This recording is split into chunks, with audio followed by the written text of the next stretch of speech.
할렐루야. 네. 오늘은 고난을 넘어 소망으로 시리즈 24번째 시간으로 예비는 기쁨을 남는 통로다라는 제목으로 은혜를 나눌 때에 큰 은혜가 임하기를 축원합니다. 네. 이 세상에는 진짜가 있습니다.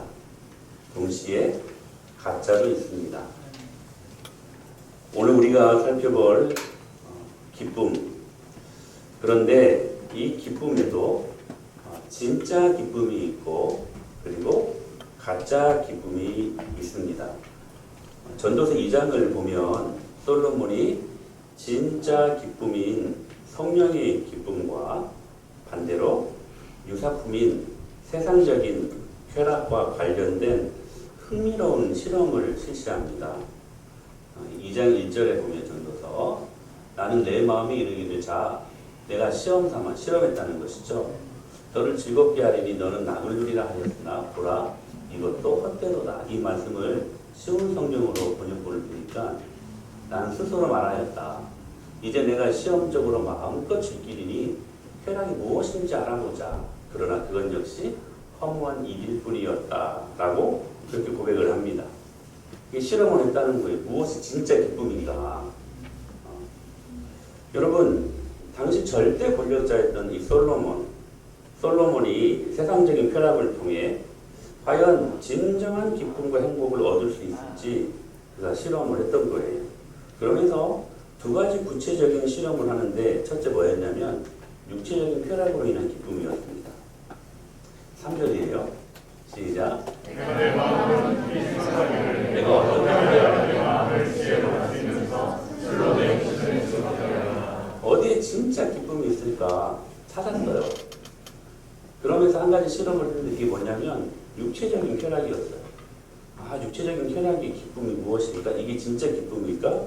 실험을 했던 것이. 그래서 그는 화려한 파티를 열어보고, 왜냐하면 절대 권력자였으니까 술로 향락을 즐겼고 많은 여자들과 육체적 쾌락을 추구해보기도 했지만 그 결론이 어떠했는가? 이렇게 결론을 맺으면 이것도 헛되도다. 거기에 진짜 기쁨이 있을 줄 알았는데 진짜 기쁨이 없었다는 거예요. 여러분 성경은 솔로몬을 통하여서 진리를 말씀해주고 있습니다. 나도 한번 실험해봐야지.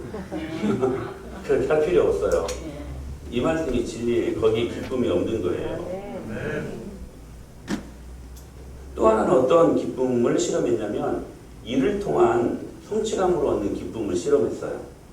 4절로 8절인데 같이 읽어봐요. 시작.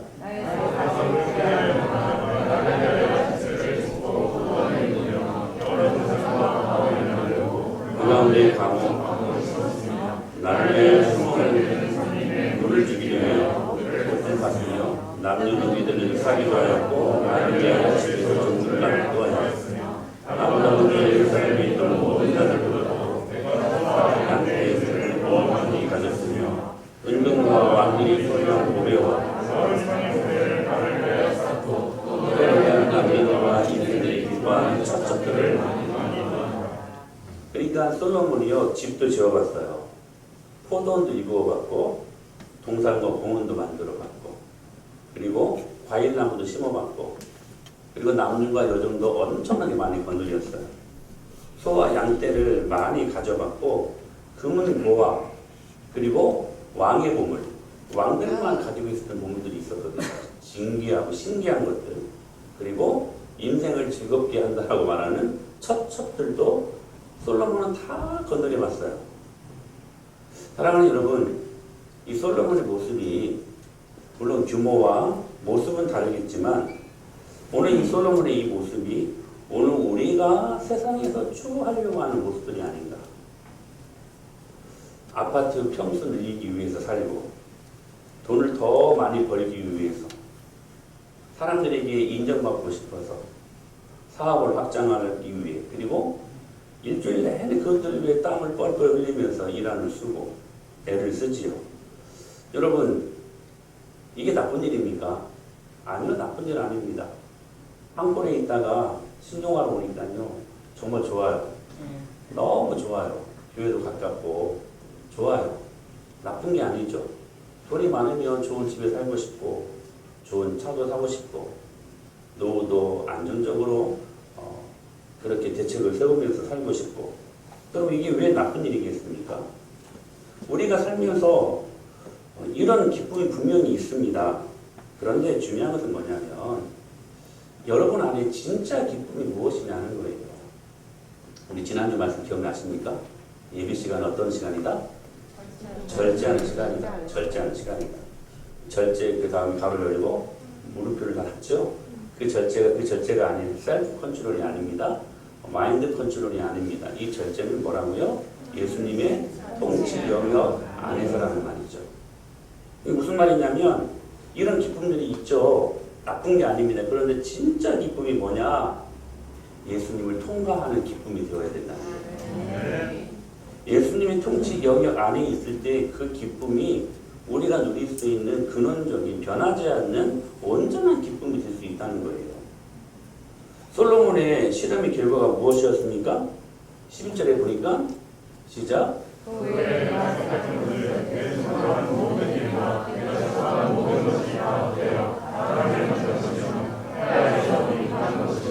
자 보세요. 솔로몬이 결론을 내리지요. 모든 것이 다 헛되고 무익한 것이다. 아무것도 아니다. 다시 말씀드립니다. 이게 진리입니다. 여러분 괜히 정말 그런 거 하고 실험하지 마세요. 그 시간 낭비하는 거예요. 성경은 우리들에게 분명한 진리를 가르치십니다. 모든 것이 다 헛되고 우리가 얻으려고 하는 그 기쁨이 결국에는 무익한 것이 되어버린다는 사실이에요. 그런데 솔로몬이 이토록 허망한 결과를 얻을 수밖에 없었던 이유가 무엇이었을까요? 4절, 8절에 계속 반복되는 단어가 있어요. 다시 한번 보실까요? 계속해서 나를 위하여. 사업도 집도 누구를 위하여? 나를 위하여. 포도원도 누구를 위하여? 나를 위하여. 그리고 남녀 노비들도 누구를 위하여? 나를 위하여. 8절에 보니까 은근고와 왕들이 소유한 모든 보배와 여러 지방의 보배를 누구를 위하여 쌓고? 솔로몬 자신을 위하여 쌓았다는 거예요. 즉, 나 자신을 위하여라는 이 문구인데 이게 굉장히 중요한 말이에요. 나 자신을 위하여 얻은 모든 것은 세상적인 쾌락으로 통용되는 가짜 기쁨이라는 거예요. 여러분 우리는 왜 기쁨을 얻으려고 하십니까? 나를 위하여. 근데 결국 이 나를 위하여라는 전제 조건이 우리로 하여금 불행한 삶을 만들게 한다는 사실입니다. 그러니까 우리의 모든 기쁨은 예수님을 통과해야 돼. 할렐루야. 우리 가정의 기쁨도 예수님 안에 있어야 돼. 그게 세상적인 기쁨이 돼버리면 그것이 불행의 시작이 된다는 사실이에요. 명확한 말씀 아닙니까? 그러니까 솔로몬이 다 해봤어요. 술도 마셔봤고 여자도 취해봤고. 솔로몬의 여러분 첩들이 얼마나 많았습니까? 다 해봤어요. 금은보화 최고로 많았던 사람이었어요. 근데 다 헛되대요. 다 가짜 기쁨이라는 거예요. 왜? 그 모든 것들은 자기를 위하여서 취했기 때문에. 여러분 우리는 하나님의 나라와 그리고 주님이 준 우리 이웃들을 위하여 살 때 우리가 진짜로 기뻐할 수 있는 존재들임을 믿으시길 바랍니다. 그러니까 진짜 기쁨이 있고 가짜 기쁨이 있다는 거예요.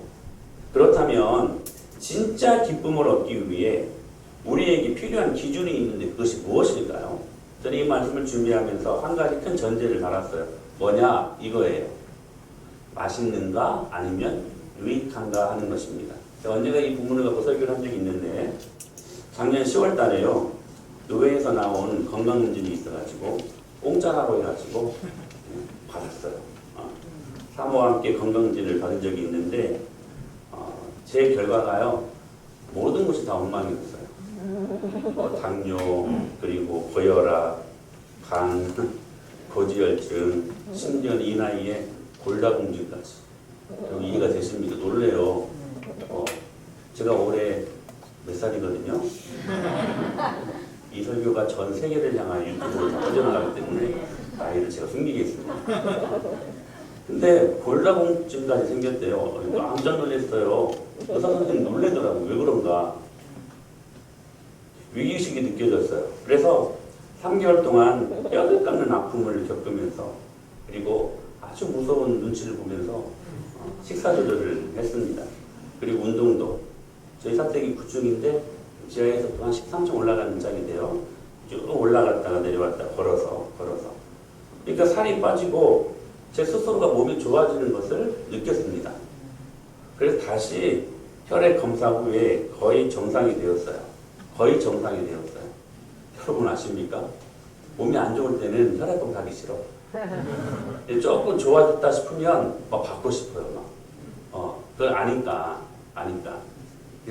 그걸 제가 경험하면서 여러분들이 이해했어요. 교회 어떤 사람들이 나오기를 기뻐해요?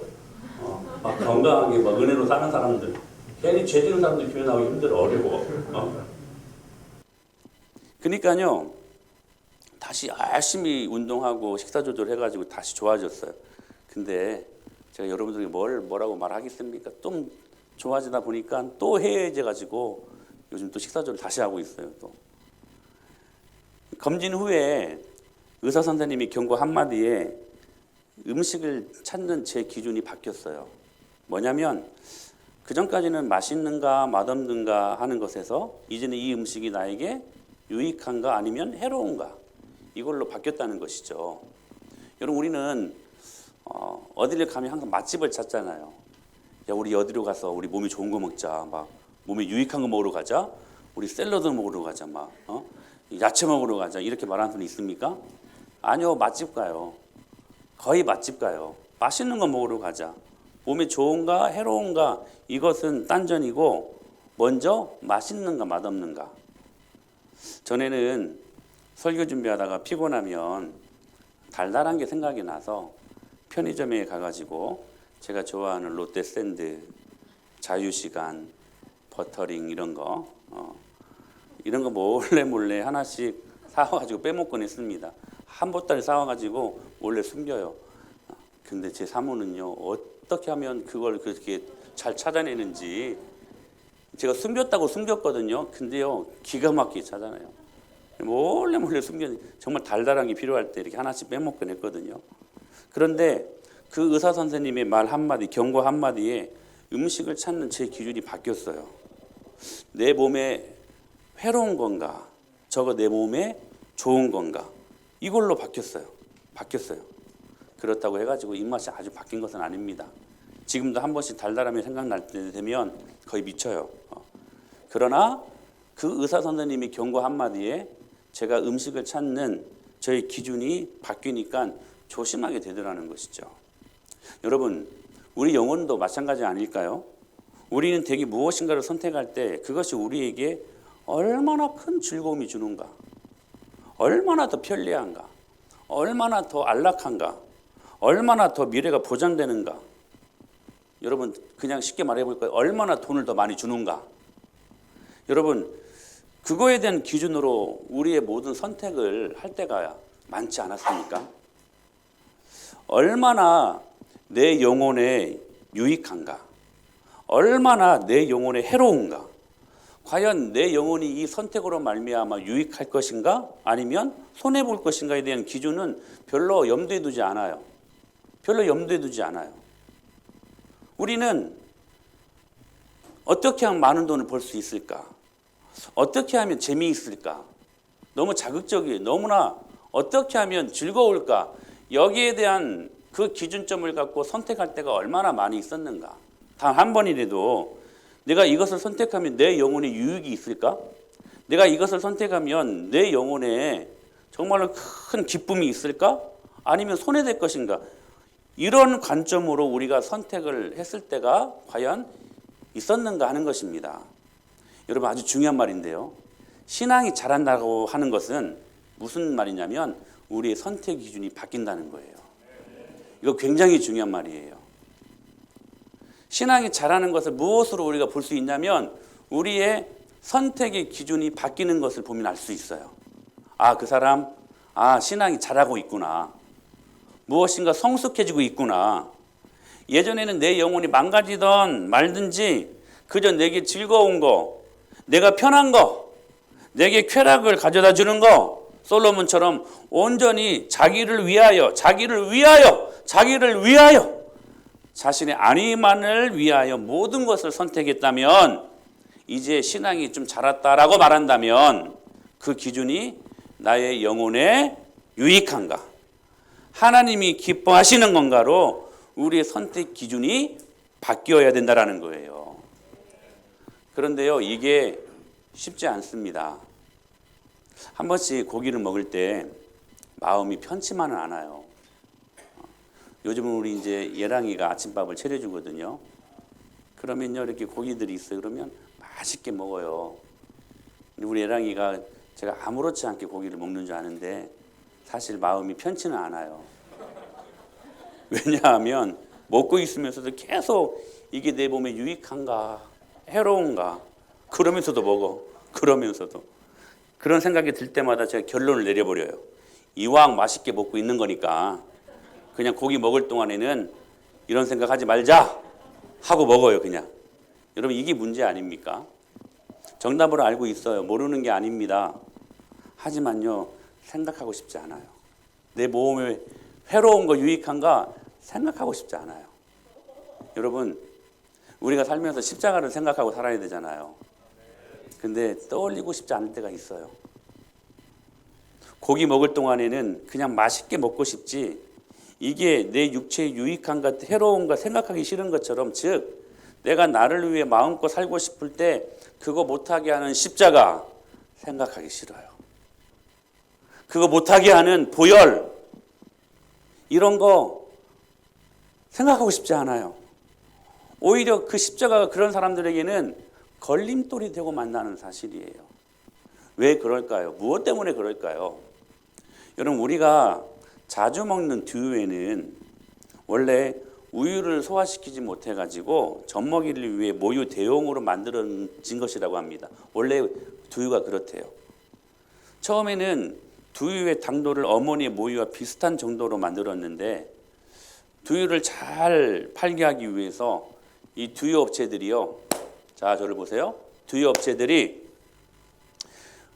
자기네 회사 두유를 더 많이 팔고 싶어가지고 당도를 높이는 거야. 좀 많이 팔리거든. 그러니까 또 여기 가만히 있을 수 없으니까 또 높이는 거예요. 막. 좀 높이는 거예요.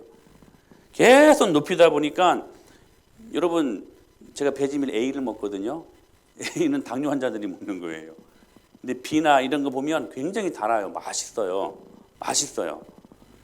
그러니까 두유가 원래 제조된 그 목적에 벗어나서 달아졌어요.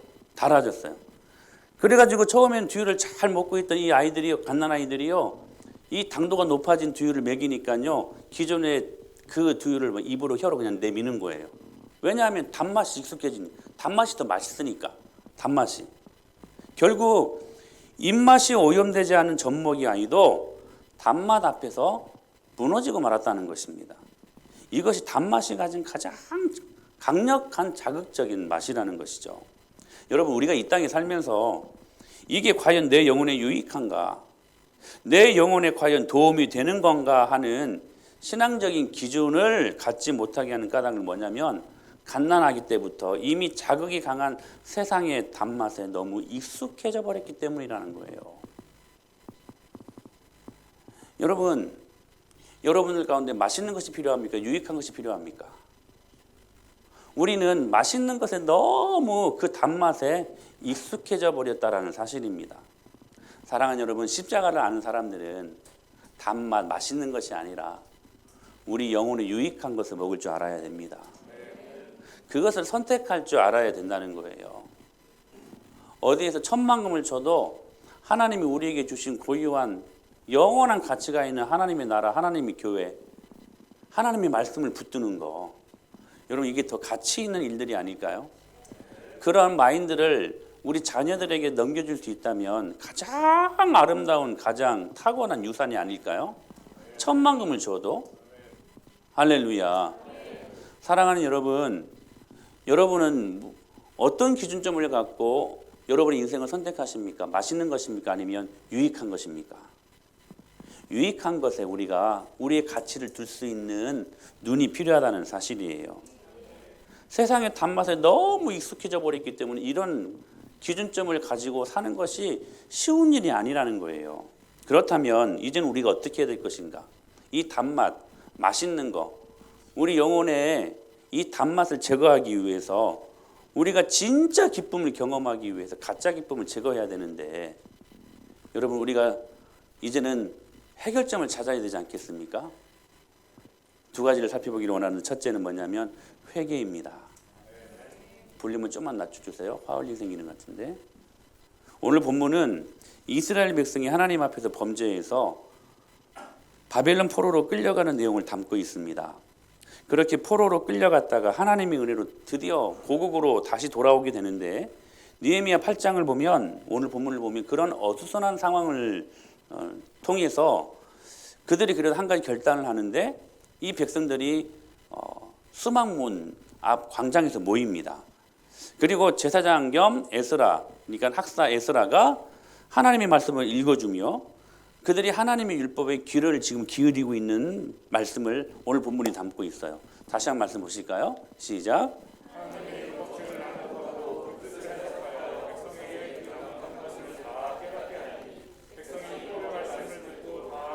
자, 보세요. 아멘. 자, 하나님의 율법주를 듣고 깨닫게 된 이스라엘 백성들이요, 어떤 반응을 보였냐면 모두가 뭐 했어요? 울었어요. 다 우는지라. 여러분 말씀을 듣고 울어본 적 있으십니까? 장로님 아멘이에요? 아멘. 여러분 말씀을 지금 듣고 혹시 여러분 안에 눈물이 있습니까? 졸지 말고, 조는 눈물 말고, 하품해가지고 하는 눈물 말고, 진짜 말씀을 듣고 회개하면서 우는 그 울음이 있냐는 거예요. 그들이 울었어요. 자기들이 영적 지식이 없어가지고 바벨론 포로로 끌려갔을 때 하나님 보시기에 너무 부끄러운 삶을 살았다는 사실들을 자각하면서 그들이 눈물을 흘리며 참회를 합니다. 참회하는 마음이 든 거예요. 그래서 눈물을 흘렸어요. 왜냐하면 슬펐어요. 뭐가 슬펐냐면 왜 이렇게 살았는가? 여러분 이러한 고민들 없어요? 내 영혼이 왜 이렇게 맛있는 것에만 초점을 갖추고 하나님 자녀라고 하면서도 하나님 자녀다운 행동은 하나도 하지 않고, 왜 이렇게 하나님 없는 저 불신 세계에 불신자들처럼만 그런 가치관을 갖고 왜 그런 것들만 눈에 들어오고 왜 그러한 것들만 추구하며 내가 살고 있는가? 여러분 그런 것 때문에 막 슬퍼 해본 적 있으세요? 여러분 우리 안에 이런 애통함이 있어야 되지 않겠습니까? 그게 복 있는 사람들 아닙니까? 복 있는 사람 뭐라고 말씀하셨어요? 애통하는 자래요. 애통하는 자들이 복이 있대요. 그들이 눈물을 흘렸어요. 슬펐어요. 왜 이 모양이 되었는가? 왜 이 지경이 되기까지 아무런 감각이 없었는가? 하나님의 말씀을 대하니까 회개가 터진 거예요. 회개가. 여러분 우리가 진정한 기쁨을 회복하기 위해서 그 전 단계로 반드시 여러분들 우리 안에 있어야 될 게 뭐냐면 회개의 눈물이라는 거예요. 내가 얼마나 무지했는가. 그 무지로 인해 세상 단맛에 길들여진 채 가짜 기쁨만을 추구하며 살아왔던 자신의 지난날의 삶을 되돌아보면서 애통하는 시간들이 우리의 삶 가운데 반드시 일어나야 돼요. 여러분 우리가 죄가 많아서 주님을 만나지 못하는 것이 아니에요. 회개하지 않기 때문에 주님을 만나지 못하는 거예요. 여러분 소돔과 고모라 땅이 죄인들이 많아서 무너진 게 아닙니다. 의인 10명이 없어서 무너진 것입니다. 회개한 10명의 의인이 없어서 소돔과 고모라 땅 무너졌거든요. 여러분 이렇게 말씀하시잖아요. 애통하는 자가 복이 있나니 그들이 위로를 받을 것입니다. 이 말씀을 누가복음에서 똑같이 이렇게 기록하고 있어요. 지금 줄인 자는 복이 있나니 저희가 배부름을 얻을 것이며 지금 우는 자는 복이 있나니 저희가 어떻게 한다고요? 기쁨이 회복되는 것은 죄로 인한 회개를 우리가 통과할 때 온전한 진짜 기쁨이 우리 안에 임한다는 사실이에요. 여러분 무엇 때문에 기쁘십니까? 혹시 그 기쁨이 가짜 기쁨은 아닌지요? 우리 안에 진짜 기쁨이 있어야 된다는 사실이에요. 그러자 느헤미야와 에스라가 이렇게 권면을 합니다. 10절이에요. 시작.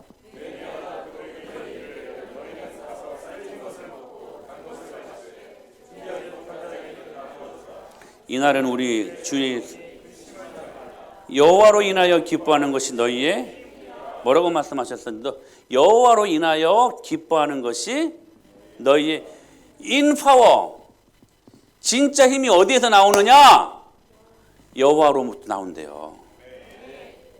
나를 위하여 살면 솔로몬은 그게 진짜 인파워인 줄 알았어요. 근데 인파워가 어디에서 나왔냐면 하나님에게서 나왔다는 거예요. 솔로몬처럼 자기를 위해서 내 삶의 맛있는 것들을 위해서 내 즐거움을 위하고 내 편안한 삶을 위하고 내 안락한 그러한 삶을 사는 것이 인파워 진짜 기쁨인 줄 알았는데 아니더라는 거예요. 이런 것들은 가짜 기쁨이더라는 거예요. 오히려 자신을 번뇌케 하는 가짜 기쁨이었다는 사실을 솔로몬이 실험 결과 알아낸 거예요. 그래서 하박국 선지자가 이렇게 고백을 합니다. 호박국이 아닙니다. 하박국입니다. 자, 17절 18절 시작.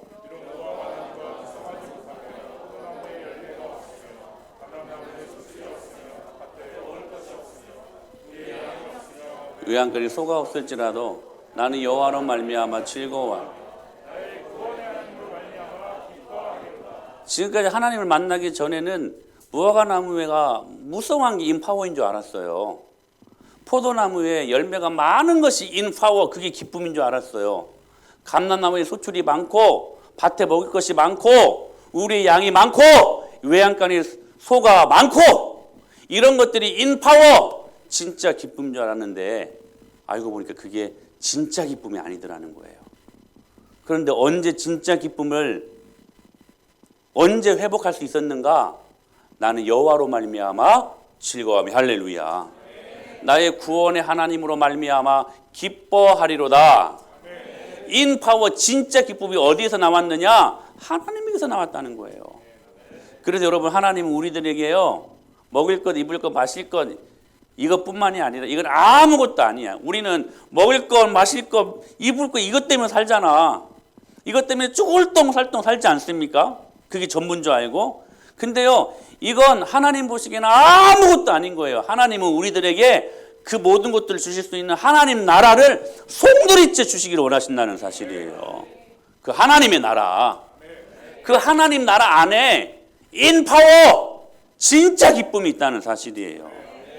그러면서 하박국 선지자가 뭐라고 말합니까? 19절에 시작. 주 여호와는 나의 힘이시라. 나의 발을 사슴과 같게 하사 나를 나의 높은 곳으로 다니게 하시리로다. 이 노래는 주의하는 사람을 위하여 내 수금에 맞추. 주 여호와는 나의 힘이시라. 진짜 기쁨이, 진짜 힘이 하나님에게서 나왔다는 사실이에요. 나를 구원하신 그 주님으로 말미암아 기뻐할 수 있는 거. 사랑하는 여러분, 획으로 말미암아 발생하는 기쁨이 우리가 얻을 수 있는 진정한 인파워, 진정한 힘이 됨을 믿으시길 바랍니다. 그러니까 회개가요 축복의 언어예요. 우리가 매일매일 우리의 잘못된 것들을 회개할 수 있다면, 그리고 고칠 수 있다면, 여러분 회개를 오해하지 마십시오. 회개는 두 가지 요소가 있어야 회개가 가능합니다. 하나는 돌이킬 회, 반성하는 거예요. 근데 회개는 반성문 쓰는 시간만은 아닙니다. 반성문도 써야 되지만, 뉘우쳐야 되지만, 또 한 가지 고칠 개, 고쳐야 돼요. 방향 전환이 일어나야 돼요. 잘못된 삶을 살다가 회개해요, 뉘우쳐요. 그리고 우리의 길을 바꿔야 돼요. 턴해야 돼요. 그래서 하나님이 기뻐하는 그 가치관과 세계관을 가지고 살아가는 그 삶, 메타노이아, 방향 전환을 의미하는 거예요.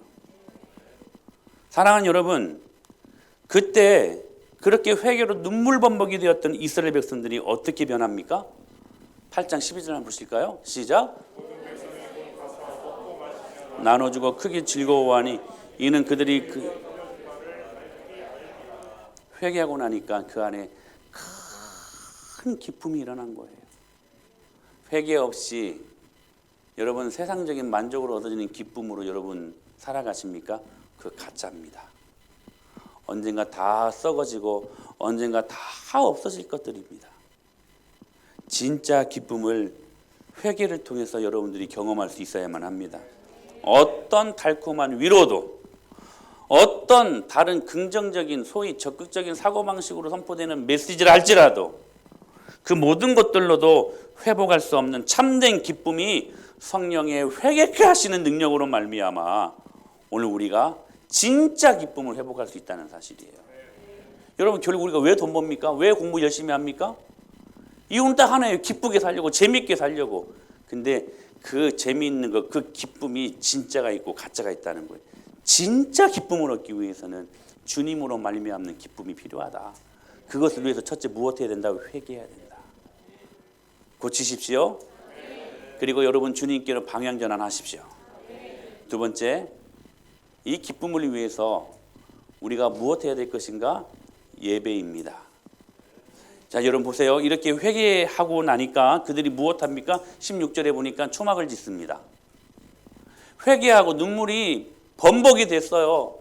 그 안에 기쁨이 회복되니까 그들이 뭘 했냐면 초막을 지었어요. 그 다음에 이래 동안 절기를 지키고 여덟째 날에 규례를 따라서 무엇을 열었어요? 무엇 하려고? 예배하려고. 여러분 회개의 열매는 예배입니다. 회개한 사람들은 예배하는 것이 좋아요. 회개하는 사람들의 열매는 뭐예요?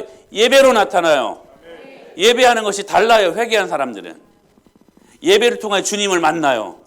주님이 주신 하늘 자원을 공급받아요. 하늘에 속한 모든 신령한 것들을 이 예배를 통해 우리가 경험할 수 있게 된다는 사실이에요. 예배가 회복되니까 자 보실래요? 다시 말씀. 예, 시작. 이날에 무리가 큰 제사를 드리고 이는 하나님이 크게 즐거워하게 하셨습니다. 부녀와 어린아이도 즐거워하였으므로 예루살렘이 즐거워하는 소리가 그 즐거워하는 소리가 깔깔거리고 막 재미있게 막 웃는 막 박장대소하는 이 소리들이 성읍 멀리까지도 들린 거예요. 사랑하는 여러분, 저는 우리 은혜마을교회 이런 교회 될 수 있게 되길 축복합니다. 여러분의 가정들이 이 기쁨의 소리들이 담장을 넘어서 야, 저 가정은 왜 이렇게 기쁘냐 이 어려운 시국에 저 가정은 왜 이렇게 즐거운 은혜 소리가 많이 들리는가, 기쁨의 소리가 많이 들리는가, 무엇 때문이지? 한번 물어볼까? 가서 물어봐요. 무엇 때문입니까? 답해요. 예수님 때문에 그렇습니다. 여러분 저절로 전도되지 않아요? 저절로 큰 제사를 드리고 나니까 그들이 심히 기뻐해요. 기쁨이 진짜 기쁨이 회복된 거예요. 그리고 난 다음에 보세요. 하나님도 크게 즐거워했대요. 오늘 이 예배가 하나님을 크게 즐거워하게 하는 복된 예배가 될 수 있게 되길 축원합니다. 여러분 이 예배를 통하여 주님 만나야 되지 않겠습니까? 그러니까 여러분 결코 우리는 이 예배를 허투루 보낼 수 없어요. 예배를 통하여 주님이 기뻐하셔요. 주님이 기뻐하시면 여러분 우리들에게 복을 주셔요. 하나님의 자녀들, 그분을 기쁘시게 하는 하나님의 자녀들을 하나님께서 가만히 놔두시겠습니까? 그러니까 그 은혜를 가지고 우리가 일주일을 살면서 주님 주신 또 은혜를 경험해요. 그 받은 은혜를 가지고 주님 앞에 주일날 드려요. 드리니까 주님이 또 우리에게 은혜를 주셔요. 또 은혜를 갖고 한 주간을 살아요. 선순환의 역사, 할렐루야. 여러분 선순환의 역사들이 우리의 삶 가운데 일어나야 되지 않겠습니까? 그 인생이 롱런해요. 그 인생이 견고해요. 그 인생이 하나님의 영광을 경험할 수 있는 인생들이에요. 그런데 우리의 삶 속에도 왜 기쁨이 없는가? 왜 자주자주 그 기쁨을 우리의 삶 속에도 일주일 동안 잊어버리는가? 여러분 이건 딱 하나예요. 뭔지 아세요? 예배를 통하여 주님 앞에 온전히 우리 것들을 드리지 못하기 때문에, 주님 앞에 온전히 예배드리지 못하기 때문에, 여러분 이 예배 시간은요 하늘의 기쁨을 담아내는 여러분 그러한 능력이 있는 시간이에요. 근데 이 시간의 기쁨, 예배를 통하여 주님 주시는 하늘에 속한 진짜 기쁨을 경험하지 못하니까 우리가 일주일 동안 무엇으로 살아요? 무슨 기쁨으로 살겠어요? 이 기쁨 내 안에 없는데, 지금 예배를 통하여 그 기쁨을 담아내지 못했는데. 여러분 그래서요 이 예배 시간은 여러분 너무너무 중요한 시간이에요. 여러분의 인생을 성공하게 할 수 있는 가장 능력 있는 시간이 예배 시간이에요. 절대로 허투루 보낼 수 있는 시간이 아니고 빠질 수 없는 시간이고, 여러분 이거 붙들어야 됩니다. 예배가 능력이에요.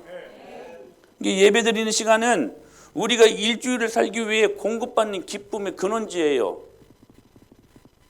하늘의 기쁨을 담아내는 그릇이야. 뭐가요? 예배가. 할렐루야. 그런데 이 예배부터 실패하니까 일주일 동안 가짜 기쁨으로 살아가는 거예요. 진짜 기쁨을 경험하지 못하니까 내가 기쁨을 만들려고 하는 거야. 그러니까 그 기쁨이 가짜 기쁨이 되는 것이지. 근데 그것이 진짜 기쁨인 줄 알고 속고 사는 거예요. 나중에 가다 보면 썩은 동아줄 잡는 거라니까. 쭉 미끄러져 버리는 거예요. 사랑하는 여러분, 여러분은 교회 들어와서 예배를 통해 진짜 기쁨을 체험하고 세상에서 그 기쁨을 흘려보내야 될 사람들입니다. 요즘 성막을 지금 이렇게 연구하고 있어요. 참 은혜가 돼요. 이제 성막 시리즈 설교를 하게 될 텐데 곧 기대하십시오. 근데 성막을 이루는 가장 기본적인 구조가 뭐냐면 문입니다. 문. 이 문에는 몇 가지 특징이 있는데요. 문이 굉장히 넓어요. 굉장히 넓어요. 무려 20규빗이 돼요. 한 규빗이 몇 센치냐면 어떤 분들은 45cm. 규빗이 뭐냐면 여기 끝에서부터 이 팔꿈치까지예요. 어떤 분들은 45cm로 말하는 사람들도 있고 어떤 사람들은 55cm로 말하는 사람들이 있어요. 왜 그렇게 다를까요? 사람마다 다르니까. 사람마다 여기 틀리니까. 근데 보통 50cm로 봐요. 그러면 20규빗이면 몇 미터예요? 10m죠. 굉장히 넓어요. 이게 지금 문인데요. 그 전에 예. 자, 여기요. 이 문이에요, 문. 이제 다시 예. 굉장히 넓어요. 자, 보세요. 길이는 20규빗이다. 이것이 무엇을 의미하냐면 여러분 성막은 하나님이 광야에 보여주신 하나님의 교회 아닙니까? 근데 그 교회를 하나님이 직접 다 디자인을 설계하셨어요. 직접. 모든 거 하나까지. 디테일한 부분들까지도. 근데 문의 그 크기를 넓이를 10m로 두었다니까 20규빗으로 두었다니까요. 무슨 의미냐면 하나님의 사랑을 말하는 거예요. 누구든지 다 들어올 수 있는 교회라는 거예요. 할렐루야. 여러분 교회는 누구든지 다 들어올 수 있는 것입니다. 주님의 그 넓은 가슴을 여러분 기억하십시오. 주님은 알코올 중독자, 동성연애자들, 또한 마약 중독자들, 여러분 모든 사람들, 죄 있는 사람들 다 들어올 수 있는 것입니다. 그래서 문을 크게 넓게 만들어 놓은 거예요. 또 한 가지, 이 문은요 나무 문이 아니에요. 커튼처럼 생긴 문이에요. 근데요 색깔이 다 달라요. 청색이 있고요, 자색이 있고요, 홍색 실이 있고요, 백색이 있습니다. 아름답게 수놓아진 커튼식 문이었어요. 청색은 색깔이 의미하는 게 있어요. 예수님의 신성을 의미해요. 자색은 예수님의 왕되심을 인정하는 것이고 이야기하는 것이고, 그 다음에 홍색은 예수님의 고난, 백색은 예수님의 순결 그리고 부활, 이것을 의미한다고 그래요. 그러니까 하나하나 모든 것에 의미가 있어요. 상징적인 의미가 있어요. 그리고 이 성막을 우리가 강의하다 보면 거기에서 누구를 만나면 예수님을 만납니다. 온통 예수님 이야기예요. 예수님 이야기. 근데 또 한 가지 특징이 있어요. 오늘 제가 이거 이야기하려고 그러는 거예요. 이 문이요 동쪽으로 열려 있어요. 동쪽을 향하여. 그렇죠? 이게 굉장히 중요한 의미를 담고 있는 게 뭐냐면, 자 보세요. 이스라엘 백성들은 항상 성막을 칠 때마다 언제나 문을 동쪽으로 냈다는 거예요. 동쪽으로. 어느 쪽으로요? 동쪽으로. 근데 여러분 동쪽으로 문을 내다 보면 성막에 들어올 때는 어디를 보고 옵니까? 다시 성막. 자, 동쪽에 문을 내면 이 성막에 들어오는 사람들 어디를 보고 와요? 서쪽을 보고 오는 것이죠. 서쪽을 보고 와요. 성막은 어떤 것이냐면 서쪽 바라보고 들어왔다가 동쪽으로 나가는 구조를 담고 있어요. 여러분, 서쪽의 이미지가 어떻습니까? 해 지는 곳이잖아요. 우울해요. 어둠이 있으니까. 부정적이에요. 근데 반대로 동쪽의 의미는, 여러분 이미지는 어떻습니까? 해가 뜨는 것이죠. 그리고 밝아요. 소망의 이미지를 담고 있는 게 동쪽이에요. 그러니까 성막에는 한나와 같이 문제를 안고 있는 사람들, 아도니아처럼 죽을 뻔한 사람들이 들어오는 곳이라는 거. 문제가 있는 사람들이 서쪽을 바라보고 오는 것이에요. 서쪽을 경험하고 있는 인생들이 성막에 들어와요. 그래서 죄사함을 받고 싶은 사람들이 들어오는 거예요. 그러니까 성막에 들어오는 사람들은 인생의 서쪽을 바라보고 오는 사람들이라는 거예요. 그래서 그 안에서 제사를 통해 누구를 만나요? 예수님을 만나요. 할렐루야. 여러분, 오늘 여러분들은 어떻게 오셨습니까? 혹시 서쪽을 바라보고 오시지 않았습니까? 여러분 안에 물질적인 문제, 관계의 문제, 혹시 오다가 여러분 싸우시고 오신 분들 계셔요? 손 한번 들어봐요. 있을 거예요. 분명히 있을 거예요. 왜냐하면 사단이 가장 활발하게 일하기 좋은 때가 그 시간대거든요. 어둠을 갖고 와요. 마음의 우울함을 갖고 들어와요. 서쪽을 바라보고 들어왔다는 사실이에요. 그런데 중요한 거, 사랑하는 여러분, 여기에서 우리가 주님을 예배를 통해 만납니다. 진짜 기쁨을 회복합니다. 그리고 주님을 만난 뒤에는 어디로 가요? 다시 동쪽으로 가요. 아니, 동쪽인가? 동쪽으로. 할렐루야. 사랑하는 여러분, 저는 이게 예배인 것을 믿습니다. 여러분, 죄 가지고 들어왔다가 죄 사함 받고 가는 것이에요. 그때 진짜 기쁨이 회복되는 것이에요. 죽었던 영혼이요, 주님을 만나고 생명을 얻고 동쪽으로 가는 거예요. 다시. 사랑하는 여러분, 죄의 문제, 병의 문제, 여러분 아픔의 문제, 여러분의 공고한 광야의 문제를 가지고 이 시간 여러분 혹시 들어오셨습니까? 이 시간 주님 만나시고 해결받고 동쪽으로 나가십시오. 이게 교회예요. 이게 예배예요. 성막은 어떤 것이냐면 서쪽 보고 들어왔다가 동쪽을 향해 가는 것이라는 거. 그래서 성막은 항상 동쪽을 향해 열려 있어요. 문이. 그러므로 교회 들어오는 모든 문제를 안고 온 많은 사람들이 예배 후에 나갈 때는 동쪽으로 나가야 돼요. 그래서 동문교회가 중요합니다. 서문교회 별로 안 좋아요. 전주에도 서문교회 큰 교회 있는데 얼마나 어두운지 몰라요. 아 진짜 그래요. 얼마나 100년이 넘은 교회고 전통이 있는 교회인데 얼마나 많이 싸우는지 몰라요. 1년에 한 명씩 목사님인데 쫓는 교회. 3분, 4분, 5분 분열된 교회. 별로 좋지 않아요. 사랑하는 여러분, 오늘 우리 예배가 동문으로 나갈 수 있는 예배 될 수 있게 되길 축복합니다. 그러니까 그 예배를 통해 우리가 진짜 기쁨을 경험하고 나갈 수 있다는 사실이에요. 이것이 무엇으로 가능한가? 예배입니다. 주님을 만나야 돼요. 즉 일주일의 기쁨은 주일 예배의 감격과 눈물 그리고 기쁨으로 시작되는 것이라는 거예요. 이때 무엇이 생기느냐? 따라서 하세요. in power. 힘이 생겨요. 세상을 이길 수 있는 힘이 생겨요. 여러분 그 힘으로 살아가는 거예요. 그 힘으로 기뻐하는 거예요. 사랑하는 여러분, 우리 주님 만나십시다. 그리고 진짜 기쁨 회복하고 인생에 맛있는 것 쫓아다니지 말고 유익한 것 따라다니는 저와 여러분이 되면 가장 안정적이고 가장 평화로운 주님 주시는 귀한 축복을 경험하게 하실 것을 믿습니다. 예배에 성공하십시다. 회개에 성공하십시다. 다 같이 일어나셔서 우리 주님을 찬양하십시다.